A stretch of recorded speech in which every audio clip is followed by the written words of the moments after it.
नमस्कार। बिग बिन अलायंस बेदुल में आपका स्वागत है। आज हम बात करेंगे पश्चिम बंगाल की। पश्चिम बंगाल में जो एसआईआर हो रहा है उसमें ममता बनर्जी बुरी तरह फंस गई हैं। तृणमूल कांग्रेस फंस गई है क्योंकि वहां दो चीजें चल रही है। एक तो बांग्लादेशी जो हैं घुसपैठिए वो भाग रहे हैं। सबसे बड़ी बात यह है कि जितने लोग वहां पकड़े जा रहे हैं, हर दिन लगभग 200-300 पकड़े जा रहे हैं।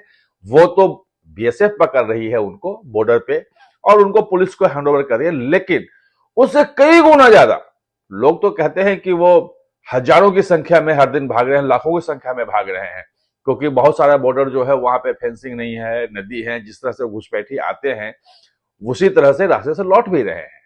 लेकिन जो ज्यादा घुसपैठिए जो लौट रहे हैं वो मुस्लिम वोट बैंक है। वहां जो आए हैं इलीगली वो सिर्फ मुसलमान नहीं आए हैं, बहुत सारे मथुआ संप्रदाय नाम शूद्र जो हैं वो वहां जाती है बांग्लादेश की, जो प्रोसिक्यूशन जो प्रताड़ना से डर के जो प्रताड़ित करते थे वहां पे, उसके कारण से पश्चिम बंगाल में आके रह रहे हैं।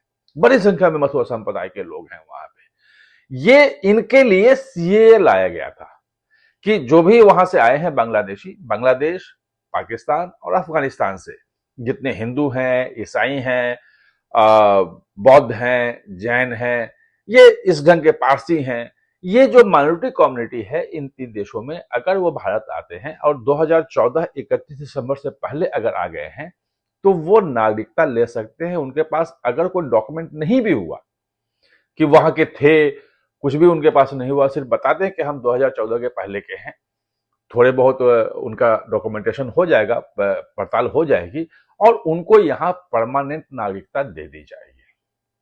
अब शुरू में जो चल रहा था वहां पे अफवाह फैलाया जा रहा था कि जो ये करोड़ों की संख्या में वो भी हैं कि ये जितने आए हैं ये सब के सब को वापस चले जाएंगे अगर आपने सीए का फॉर्म भर दिया।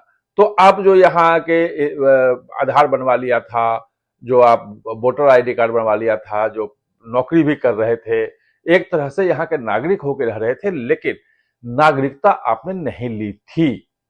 और ऐसे जो हिंदू जो बांग्लादेश से आए हुए हैं ये सब पकड़ में आ जाएंगे, इनकी दिक्कत हो जाएगी और इनका भी नाम नहीं होगा। इसमें बड़ी संख्या में है क्योंकि 2003 में वहां पे एसआईआर हुआ था, तो वो जो 2003 वाली वोटर लिस्ट है उसमें तो इनका है ही नहीं। और उसमें मांगा गया है फॉर्म में कि 2003 के पहले आपका, आपके माँ बाप का, किसी का भी अगर कहीं वोटर कहीं के भी थे आप बता दीजिए, या नहीं बता पा रहे तो हम ढूंढ के निकाल देंगे, लेकिन देना पड़ेगा, नहीं तो सारे डॉक्यूमेंट देने पड़ेंगे कि आप 2003 के पहले से भारत में रह रहे हैं, भारत के नागरिक हैं। तो जो हिंदू बांग्लादेशी हैं जो पश्चिम बंगाल में रहे, उनको ये डराया जा रहा था। अब ममता बनर्जी खुल के उनका समर्थन करने लगी कि भाई जल्दी से सीए करो, क्योंकि हुआ ये खेल ही उस वहां पे ये हो गया कि बीजेपी जो वहां पे है वो अलग अलग हिंदू कम्युनिटी में वो कैंप लगाने लगे सीए के लिए कि भाई जो भी हिंदू है वो फॉर्म भरे और उसको तत्काल नागरिकता दी जाएगी, नागरिकता का उसको सर्टिफिकेट मिलेगा और वो जो सर्टिफिकेट मिलेगा तो वो यहाँ पे परमानेंट हो गया, नागरिक यहाँ का हो गया, 18 साल से ऊपर का है। कब आया कब नहीं आया वो अलग बात है, 2003 के पहले उसका नाम नहीं भी है सूची में, भारत का नागरिक बन गया है तो वो हो सकता है।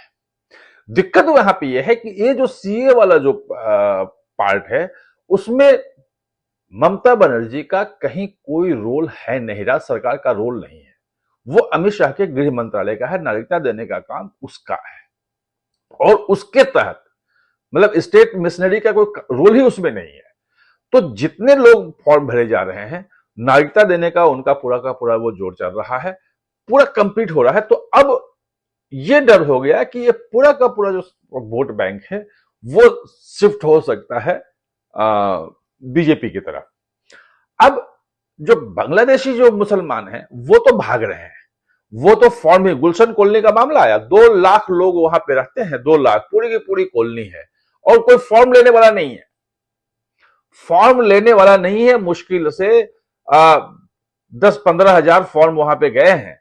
लोग कहते रहते हैं कि भाई हम यहाँ रहते नहीं है, हम बाहर चले गए हैं, यहाँ शिफ्ट कर गए हैं, पूरे के पूरे 3-3 मंजिल मकान बने हुए हैं और कई कई फ्लैट्स उसमें हैं, सब भरे हुए हैं, लेकिन डर से नहीं भर रहे हैं कि अगर वो फॉर्म भर दिया और 2003 के पहले अगर नहीं हुआ हमारा और उसके माँ बाप, होगा ही नहीं, क्योंकि अवैध रूप से आए थे, यहां बसे हुए थे।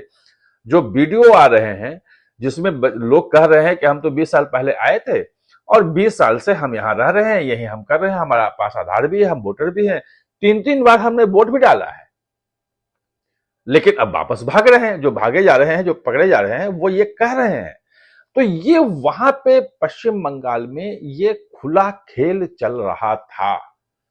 अब जो हिंदू आए हैं उनकी तो सीए के तहत बनी, जो 2019 में जब सीए आया था तो इसके वैल्यू लोग समझ नहीं पाए थे, और अब जाकर के वो समझ में, जो 2023 में जाकर इसको इंप्लीमेंट हुआ, लोगों ने ये कहा कि अरे कोई बन नहीं रहा है, कुछ सीए का फॉर्म नहीं भर रहा है, कोई नागरिकता नहीं ले रहा है, कुछ हजार लोग ही उसके तहत नागरिक बने हैं, ये तमाम चीजें कही जा रही थी, लेकिन उसका असर, उसकी उपयोगिता पश्चिम बंगाल में दिख रही है। और इसीलिए जो ममता बनर्जी सरकार है, जिन्होंने कहा था कि हम सीए को लागू नहीं होने देंगे, सीए के खिलाफ विधानसभा में प्रस्ताव भी पारित हुआ था कि सीए, एनआरसी, ये सब कुछ नहीं होने देंगे हम, अब वो उनके लोग सीए का खुल के समर्थन कर रहे हैं, एसआईआर का विरोध कर रहे हैं कि एसआईआर लीगल है। 2 दर्जन जो है आत्महत्या कर चुके हैं, बीएलओ, बूथ लेवल ऑफिसर जो होते हैं, वो आत्महत्या कर रहे हैं, उन पर दबाव है और सरकार, चुनाव आयोग उनसे दबाव में काम करवा रहा है और सबका नाम काटने के लिए कह रहा है, लेकिन बीएलओ तो उन्हीं के हैं। अगर वो आत्महत्या कर रहे हैं तो बाकी बिहार में आत्महत्या क्यों नहीं किया बीएलओ ने? तमिलनाडु में आत्महत्या क्यों नहीं कर रहे हैं? केरल में क्यों नहीं कर रहे हैं? पश्चिम बंगाल में ही क्यों कर रहे हैं?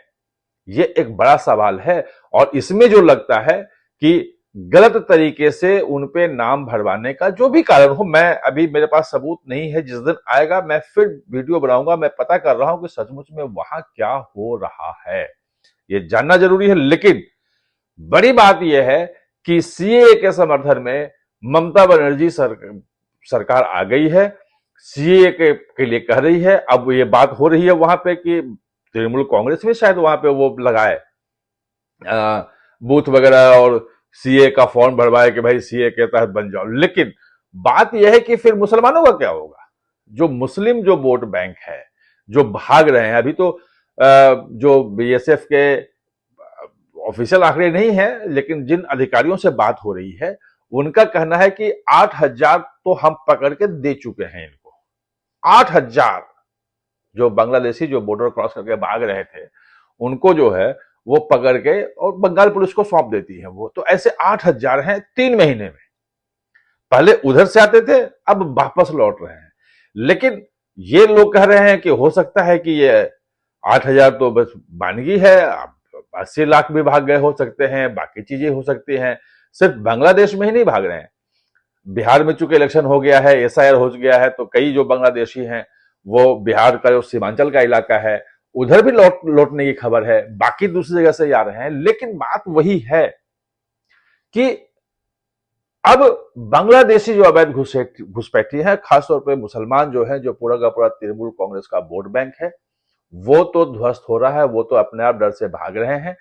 तृणमूल के तमाम आश्वासन, तमाम कोशिशों के बाद उनका कुछ नहीं हो रहा है। दूसरी तरफ जो हिंदू जो आए हैं बांग्लादेश से, उनका सीए के तहत उनको नागरिकता दी जा रही है और मजबूरी में ममता बनर्जी को अब सीए के पक्ष में समर्थन में आना पड़ रहा है। आप हमारे साथ जुड़े, इसके लिए बहुत बहुत धन्यवाद। और हां, चैनल को सब्सक्राइब करना ना भूलें, इसका बेल आइकन दबाएं ताकि नया वीडियो कोई भी आए तो उसका नोटिफिकेशन समय पे